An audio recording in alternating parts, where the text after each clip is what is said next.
Hi, welcome to Discussions with Dr. Dean. I am Dr. Dean, and today I wanted to talk about BBL, which stands for broadband light.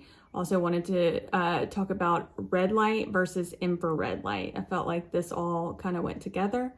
I had a BBL treatment yesterday, which is why I'm standing in the window. So there's a lot of natural light, so I can show you how it looks the day after you have a BBL treatment.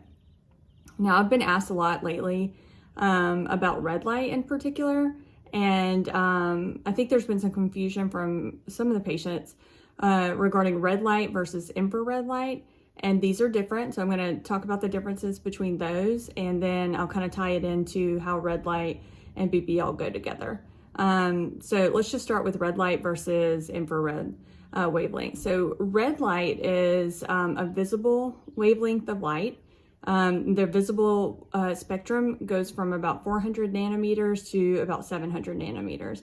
And there's a mnemonic that we learned in med school or in physics called Roy G. Biv: red, orange, yellow, green, blue, indigo, and violet, where red is on the 700 end of the visible light spectrum, violet's on the 400 nanometer end of the visible light spectrum. Now, that's visible light. So red light is within that visible light spectrum. Infrared light or wavelengths are higher or longer wavelengths than the visible light spectrum. So they're above the red. And the longer the wavelength, the deeper it will penetrate. So infrared light or infrared heat is what you would see, say, in an infrared sauna, which is good. It's going to penetrate deeper for sore muscles, for joint pains. And then red light, again, is within that visible light spectrum. And that's where BBL comes in. So BBL stands for broadband light. It is, it's a treatment that we do in the office. A lot of times people think of it as a laser. Technically, it's not. It doesn't matter what the definition is of a laser. It's not technically a laser, but it's broadband light. So it's that visible light spectrum, all those different wavelengths in there. And so depending on what you're trying to target, different wavelengths target different things. So if your BBL is great for targeting brown, so there's a certain wavelength that targets brown, and then it's also great at targeting red or vessels. So I recommend BBL for evening out the skin tone for people who have, say, rosacea, redness, vessels around the nose, really vessels in the cheeks anywhere. Or people who have brown spots and just an uneven pigmentation to their skin. It's an easy treatment to do where there's really no downtime. And we recommend doing a series of, say, 3 to 5 to kind of even out the skin tone, depending on how much pigmentation or redness or vessels you have. And then you always want to do a maintenance treatment and kind of keep it up, because your skin is naturally going to want to pigment to protect itself from the UV rays. And if you have rosacea and you flush, you're going to get more redness that builds up and also little vessels that appear. So again, we recommend 3 to 5 initially, and then you can do maintenance ones like every 6 months. The BBL that we have is a company called Cyton, and they have coined the phrase, or they've given it the name Forever Young BBL.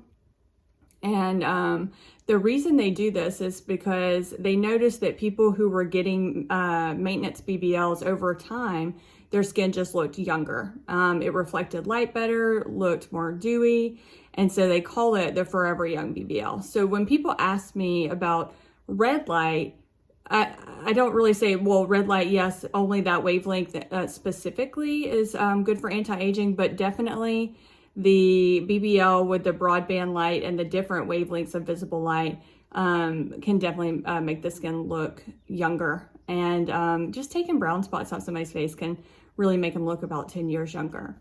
So it's a great treatment because like I said, no downtime or very little downtime. I guess it depends on how you define downtime, but I wanted to show you on myself. So brown spots immediately look darker right after your BBL treatment.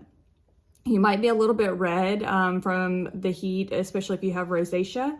Myself, the next day, the brown looks even darker. So I don't really have little brown spots in particular, but on my forehead, I have melasma, it's a very faint melasma. And that's what has darkened, because when the BBL hits that pigment, it creates some heat and it makes it darker. And so what will happen is the little pepper flakes or the darkening of the brown spots will flake off at about 10 days after your treatment. So no real downtime.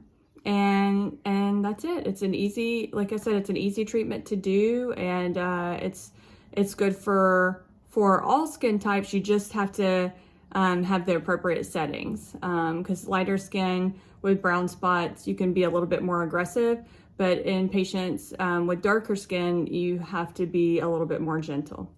And that's it. Thank you for stopping by today, and I'll see you next week.